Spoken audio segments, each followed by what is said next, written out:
안녕하세요. 화상관제인 홍인필 변호사입니다. 네, 이번 시간에는 도산판례 백선 중 제도입 파산에 대해서 한번 알아보겠습니다. 제도입 파산이 면책을 받기 위해서 파산 선고를 했는데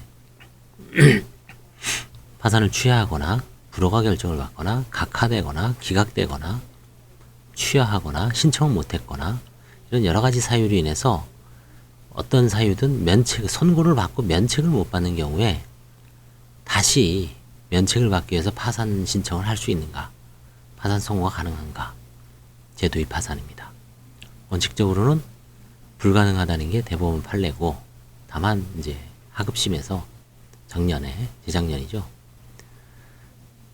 이미 제도입 파산안에서 제가 설명을 드렸습니다만, 그 당시에 서울 회생법원 항고심 2019년 4월인가 2020년 4월인가 그럴 겁니다. 4월 17일 날 아주 획기적인 판례가 나왔죠. 서울 회생법원 항고부에서.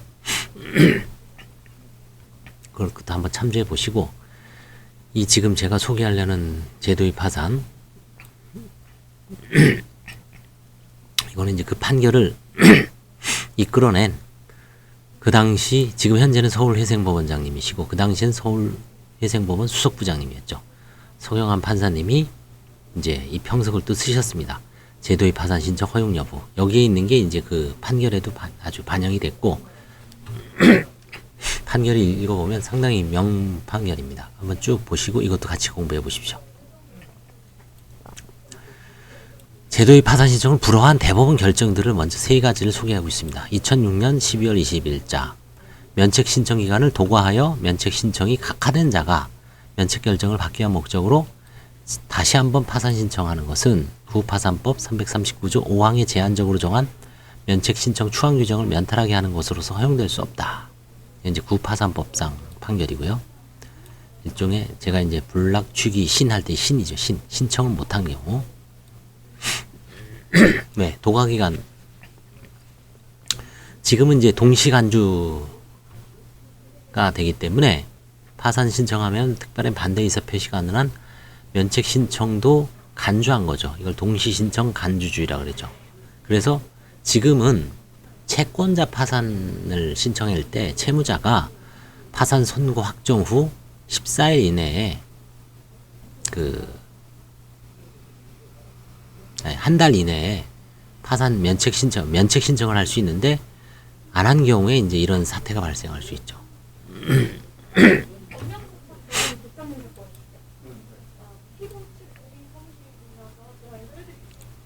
2번 대법원 2009년 11월 6일자 2009마 1583 결정. 파산 결정을 받았으나 면책 기각 결정을 받아 위 결정이 확정된 후 오로지 면책을 받기 위하여 동일한 파산 원인으로 재차 파산 신청을 하는 이른바 제도입 파산 신청은 허용될 수 없다. 이건 이제 기각을 받은 경우죠. 3. 파산 결정을 받았으나 면책 불허가 결정을 받은 거죠. 이런 경우는. 그래서 확정된 후에 오로지 면책을 받기 위하여 동일한 파산 원인으로 재차 파산 신청을 하는 이른바 제도입 파산이 허용되지 않는다. 그 다음에 취한 경우도 마찬가지고. 그렇지. 그렇게 해야지.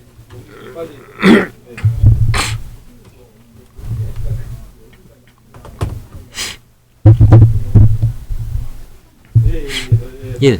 제도입 파산 신청의 의의. 제도입 파산 신청이란 파산 선고는 받았으나 면책 결정을 받지 못한 채무자가 면책 결정을 받을 목적으로 다시 파산 신청을 하는 것을 말합니다. 처음부터 파산 신청 자체가 각하 기각된 경우에 채무자가 면책 결정을 받을 목적으로 다시 파산 신청을 하는 것과는 구별되죠. 종전 파산 신청에 대한 결정의 제소 금지의 효력이나 기판력이 인정되는 것 아니기 때문에 이러한 파산 신청은 허용된다고 합니다. 채무자가 파산 선고를 받았으나 면책 신청을 하지 않았거나 면책 신청 기간을 도과한 경우, 지금은 이제 채권자 파산 신청의 경우에 면책 신청을 채무자가 안 하는 경우가 있죠. 이 기간을 도과하는 경우는 지금 현행 통합도산법에서는 발생하기가 어렵습니다. 간주 면책 신청 조항이 있기 때문에. D. 면책 절차 중 면책 신청을 취하한 경우, 취하 많이 하죠. 관제인하고 다투다가 환가 문제나 면책 불허가 사유로 인해서 조사하던 중에 취하하는 경우가 많습니다. 3. 면책 신청이 각하 기각된 경우.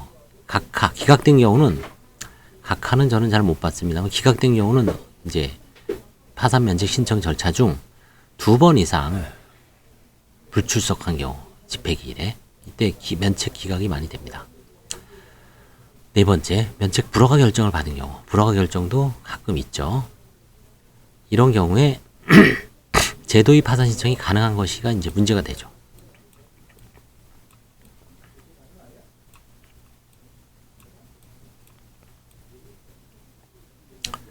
대법원은 면책 신청 기간을 도과하여 면책 신청이 각하된 채무자가 다시 파산 신청하는 것은 허용될 수 없다고 최초로 입장을 표명한 이후 아까 봤죠? 면책 기각 결정을 받은 채무자의 제도의 파산 신청, 면책 불허가 결정을 받아 확정된 채무자의 제도 파산 신청을 불허하는 입장을 요구했습니다. 이 세 가지는 판례가 있습니다. 나머지 두세 가지는 아직은 없습니다. 아쉬운 점은 채무자회생법에서 제도의 파산 신청을 금지하는 규정이 없음에도 불구하고 왜 제도의 파산 신청을 허용할 수 없는지에 대한 구체적 논거를 밝히지 않고 선례를 인용하고만 있다는 점이다. 그래서 대상 결정들에 대한 이제 비판. 하급심 실무에서는 제도의 파산 신청을 불허하는 법적 근거가 모호하고 대상 결정들의 입장을 따를 경우 채무자에게 가혹하다는 지적이 꾸준히 제기되어 왔습니다. 대상 결정들이 법리적, 실무적 문제점으로 다음과 같은 내용을 지적할 수가 있습니다. 채무자회생법이 명문의 규정에 저촉된다. 채무자회생법에는 제도의 파산 신청을 금지하는 규정이 없습니다. 채무자회생법 559조 제2항에서 면책 신청이 기각된 채무자는 동일한 파산에 관하여 다시 면책 신청을 할 수 없다는 규정이 있을 뿐 면책 신청이 기각된 채무자가 다시 파산 신청을 할 수 없다는 명문의 규정은 없습니다. 파산 신청을 할 수는 있죠. 채무자회생법 564조 1항 4, 5에서 면책 허가 결정을 받고 7년이 경과하지 않은 채무자는 면책 불허가 사유에 해당한다고 규정하고 있을 뿐 다시 파산 신청을 할 수 없다는 제한 규정은 없습니다. 채무자회생법 309조 2항은 채무자에게 파산 원인이 존재하는 경우에도 파산 신청이 파산 절차의 남용에 해당한다고 인정되는 때에는 파산 신청을 기각할 수 있다고 규정하고 있을 뿐입니다. 그런데 이 대상 결정들은 동일한 파산 원인으로 다시 파산 신청한 것이 파산 절차의 남용에 해당하는지 여부에 관한 구체적인 심리를 하지 않았죠.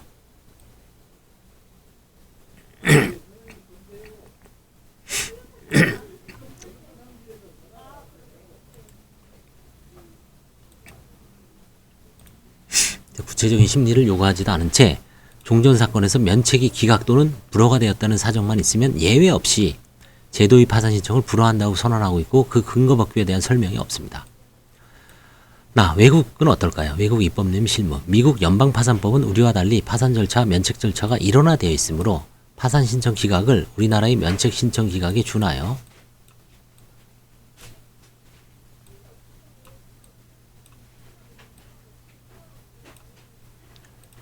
볼 여지가 있습니다. 그런데 미국 연방파산법은 파산 신청이 기각되었다 해도 특별한 사정이 없으면 새로운 파산 신청이나 면책을 방해하지 않는다는 명문의 규정을 두고 있습니다. 다만 1. 채무자가 악의적으로 법원 명령에 불응하거나 절차의 진행 과정에서 법원에 출석하지 않은 경우 2. 채권자로부터 금지 명령의 취소 신청이 들어오자 채무자 스스로 파산 신청을 취한 경우에는 180일 이내에 다시 파산 신청을 못한다는 예외 조항을 두고 있을 뿐입니다. 그 다음에 권리보호 이익이 존부.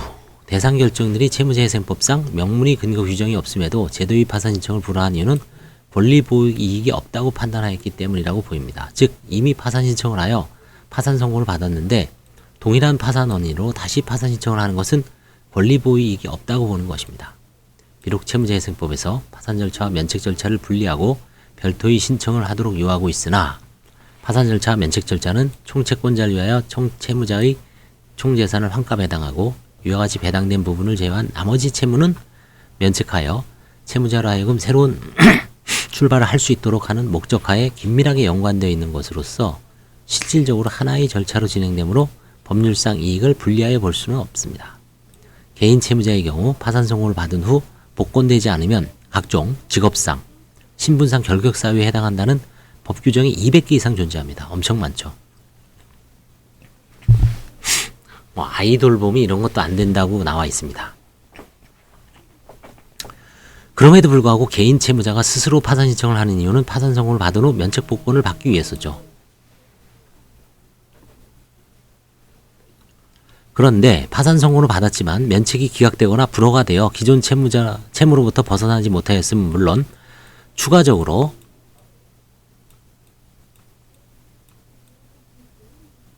파산 선고에 따른 각종 직업상, 신분상 불이익을 받고 있는 채무자가 이로부터 탈피하기 위하여 다시 파산 신청을 하는 것이 권리 보이익이 없다는 대상 결정들의 판시는 지나치게 형식 논리적이라고 볼 수밖에 없습니다. 영구적으로 소멸하지 않는 채권으로부터 채무자의 현실적인 구제 필요성. 사실은 10년이지만 계속 시효 연장 소송이 허용되죠. 그래서 사실은 어떻게 보면 채권도 뭐 면책받기 전에는 영구적입니다. 권리 실현을. 대법원은 종래 확정 판결에 의한 채권의 소멸 시효 기간인 10년의 경과가 임박한 경우에는 그 시효 중단을 위한 제소는 소익이 있다는 법리를 유지해 왔고 이러한 법리는 현재에도 여전히 타당하다. 이런 소송 아마 변호사들 한두 번은 해봤을 거예요. 가끔 이제 임박해서 한 1년 전에 아니 몇 달 전에 하루 전에 저는 하루 전에도 해봤습니다. 이거 하루 전이 아니라 그날 받았는데 다음 날이 면에서 그냥 밤에 와서 그냥 전자소송으로 때려놨던 기억이 나요. 3.1절이었는데 그때가 저 친구 어머니 그 사건이었는데 시효를 계산해 보니까 그날이에요. 제가 보기에. 그래서 야 이건 뭐 내일 가면은 난리 나겠다 싶어서 밤 10시인가 한 9시 저녁 늦게 나타나서 사무실에 와서 전자소송 같은 건 이제 주로 직원들이 입력하는데 직원 불러서 도움 받아서 하여튼 소장 간신히 때려놨습니다. 시효 중단시키기 위해서. 여전히 이제 타당하죠.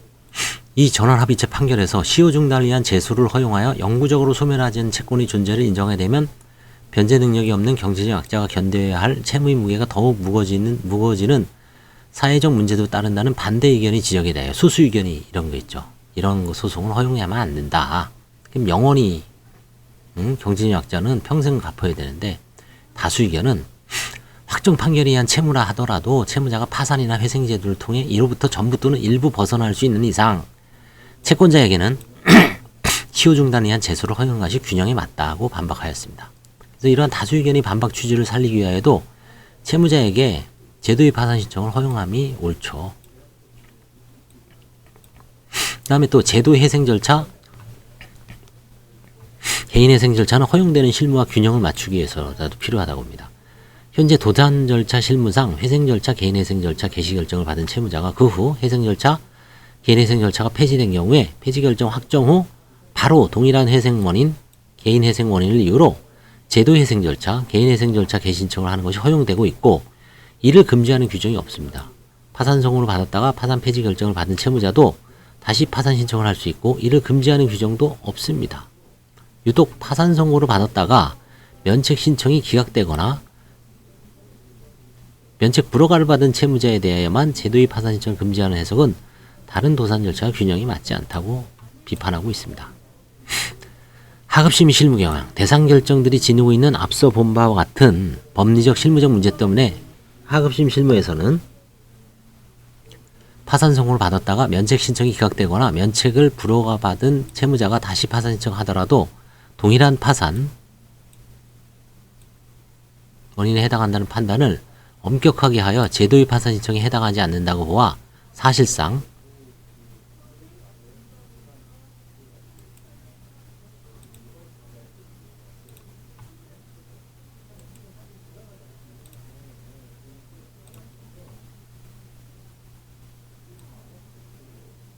채무자에게 새로운 파산 면책의 기회를 제공하는 경향이 강하다. 하급심에서는 동일한 파산 원인이 없다라고 이제 폭넓게 해석하는 것 같아요. 매진말.